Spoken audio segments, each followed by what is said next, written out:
something there right now is like the key to like really making contact in a strong position. Okay, so listen, yes, you're like you have to stay tall on your your top side, right? You gotta stay tall, stay tall. I say it all the time, right? You gotta work this way, okay? But the other thing that's gotta stay up, okay, and you hear me say this a lot, like keep your barrel up, right? Gotta keep your barrel up, right? That's really the key to hitting all these pitches inside, in, out, up, down, right? Keeping your barrel up is the key. And I don't mean keeping your barrel up this way. I literally mean keeping your barrel here and not letting it go this way or this way, okay? So outside pitch, for example, right? If I start my swing from here, right, my barrel's dropped, well, I'm not going to just be direct this way and make contact here. Ouch, that hurts, right? So what does everybody do? They get here, all right, and everything is that way, okay? Right? Whereas if I can keep my barrel up a little bit longer as I start my swing, kind of something like this, now I'm in a much better position. I'm more direct, okay? I'm in a stronger position. And once this happens, right, now I can really, I have a good angle here, right? Now I can hit through that ball the right way. All right, now, inside pitch, right? Well, if I'm here, the only way for me to get to this pitch is to whoop, and this pitch is going a million feet foul, as opposed to me keeping my barrel up a tick longer, right? Barrel up longer. Now I can hit this pitch to left center. Like the best testament to see like if someone's keeping their barrel up or not, okay, is how they hit this inside pitch. If you can hit this inside pitch to like left center off the tee, that means everything's working the right way. All right, we'll talk about that later. But where I was going with this was, right now I'm gonna just flip from up front. Actually, I'm gonna flip, like throw. All right, it'll be more of a short toss, but listen, I want you to think about keeping your barrel up as long as possible. So go ahead, get your stance. All right, now stride, move, and pause. All right, now I want you to start your swing. Go ahead, start your swing. Okay, see, look. See, yeah. Do you see how your first move is like this instead of your hands going? Now watch me, right? What's the first thing that moves? Hands. Right, and this is where I'm going with this. Listen, your shoulders are gonna open up, right? Your hips are gonna open up. It's just that's just how the swing is. But it's a matter of when. Yeah. If that's the first thing to open up, right, you're in trouble. If those are the first thing to open up, you're in trouble. Okay, so listen, part of keeping your barrel up is letting your hands be the first thing that go. As soon as your shoulders go, you're naturally just gonna work down with your barrel. Okay? Yeah. So listen, let your hands be the first thing that go. And listen, you have that ability because like you have good hands, right? You have feel for the bat, okay? Like I wouldn't be talking about this if you weren't there yet, you know what I mean? But I think in terms of how your hands work, okay, you're there. So think about keeping your barrel up. All right, hitting through these baseballs. And, stay up the middle. All right, stay up the middle. It's just going to be a short overhand flip.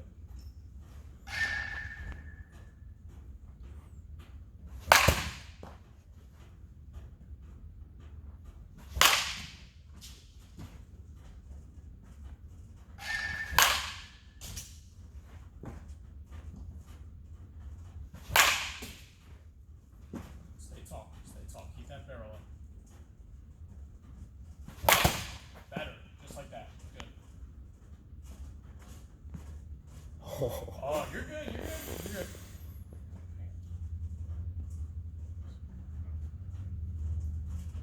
Here, actually, come out here. All right, so I want you to stand just like this next to the pole. All right, and I want you to grab the pole, like almost where you hold the bat, and then I want you to do your stride. All right, and I want you to see what happens. Yep. Here, now grab it like kind of how you hold the bat. Yep. Now. All right, see how your weight's like kind of fighting to stay back a little bit? So here's where I'm going with this. I want you to imagine, okay, that there's a pole. It's going down through your shoulder, hip, knee, and heel. Okay, so if you do your stride, right, all right, you can't break the pole. Oh, I didn't break the pole. All right, and that's the idea. And listen, this is true no matter what, what load I have, like, no matter what I'm doing.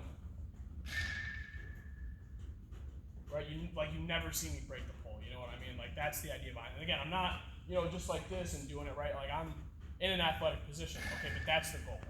Well, with my like stride, I'm like coming back. That's how I was. I was like getting my weight when I was going. Okay, yeah. So you were like rocking back and forth. Okay, so listen here. I'm glad you pointed that out, right? So like with the rocking back and forth thing, right? That's moving parts. That's time. Blah blah blah blah. Right. Whereas if you can just start back a little bit more, right? You're already in a position where you're ready to go instead of constantly working to get to that spot. Like if you see guys on TV, like even when they have enormous leg kicks, like they're not rocking back and forth, right? They're already like into their leg and into their hip. I won't go down that road. You're not ready for that yet, but like they're already in a position where their weight's back and their leg kick has nothing to do with getting on their back leg. They're already there, which is where I'm trying to get you to start. Does that make sense? And have just your toe on. Because what's going to happen is my heel's way off the ground like that. Look, when I go to swing, like you're going to spin out of it. Whereas if you can stay, more on the ball of your feet and not have your heel on the ground so much, again, no matter what your load is, right? Being solid on that front side is what's going to allow you to send that weight from your backside to your front side. Whereas if you're soft on that front side and I send this weight, I'm gonna fly open. And again, we have time for that. Here we go. Work this way. Stay back.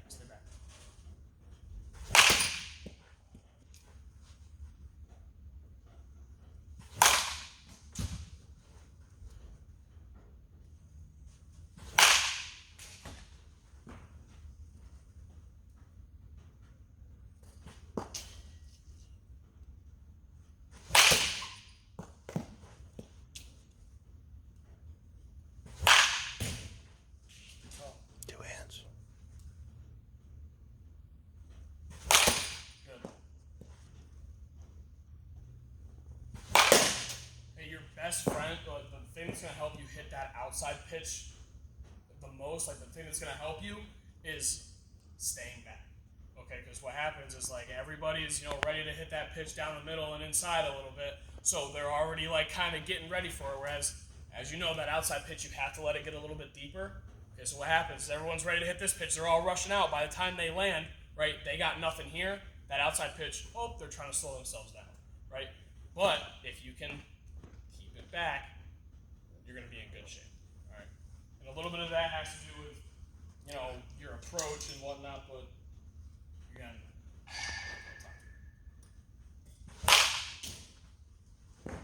hey, don't get there and pull off. Keep going, let it travel.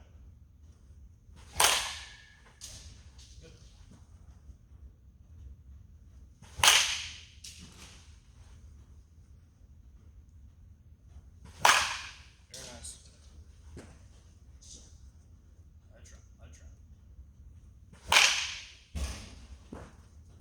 Good job letting it travel.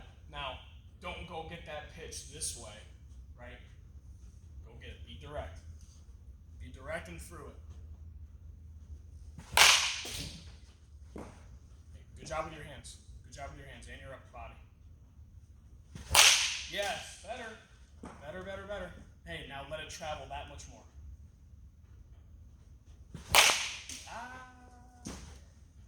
Come on.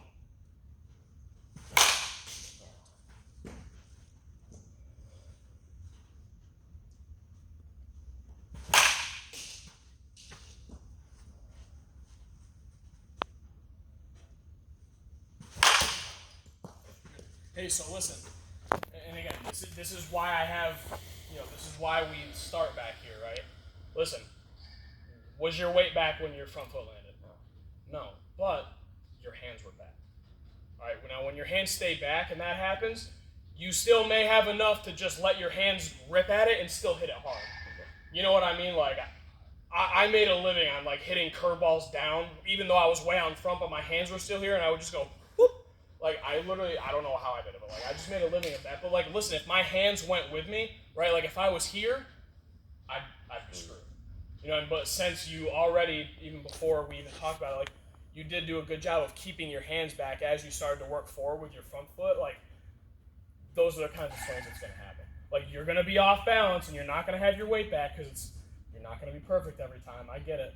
But if you can keep these here, you have that little bit left in the tank to where you can still probably salvage a swing, salvage an at-bat, and still hit something hard. Does that make sense? Yeah, my coach is he's a head coach for NYU, for college, and like he says, Oh, Doug. yeah. Yes, I know Doug. And I have like more than half my hits in 2-strike counts. So like he always says like why don't you start in 2-strike approach anyways? Yeah. So like. Well, listen, that just goes, and again, that kind of feeds into what I was going to talk about. Listen, everything that we talk about, everything, is going to mean absolutely nothing if you're trying to hit the ball out here. You know what I mean? And listen, a lot of probably why you have a lot of hits with 2 strikes is because you're letting the ball travel a little bit more. Okay? And you'll hear me say that a billion times. Let it travel. Let it travel. Like I tell everyone, like I want their like bat being in the zone from like, here to here instead of here to here, or here to there going this way. Do you understand? Yeah. So like, and that's probably why you have most of your hits in 2-strike counts because. Listen, you're trying to protect, you're trying to see it that much deeper. You know what I'm saying? Yeah. You're laying off those bad pitches because you're seeing them deeper. You're probably making better contact because you're hitting balls, making contact here instead of there. You know what I'm saying? Yeah. So again, like I just think that goes into more of an approach type mindset. Okay. You know what I mean? Yeah. All right, couple more.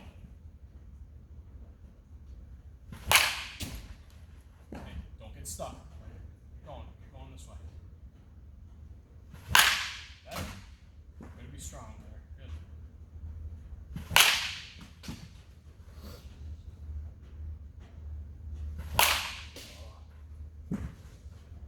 Hey, let it travel and stay tall. Let it travel. And you're letting it travel, you're just going to get that pitch this way. So hey, you know what? Maybe let it travel even more. Okay. Let it travel more. Hey, be direct to that pitch. Be aggressive to that pitch. Don't try to just get it over there, right? I want you to drive that ball to the right center gap. You know what I mean? But you're not going to do that if your weight's not back and you're not letting it travel. All right? You got to stay this way. And this is where, remember earlier I said your hands got to be the first thing to go? Well, on that outside pitch, if this is the first thing to go, you're already beat. Okay. You're already beat. But if your hands are the first thing to go, now you can stay on that pitch and still drive it. All right? 4 more. F4.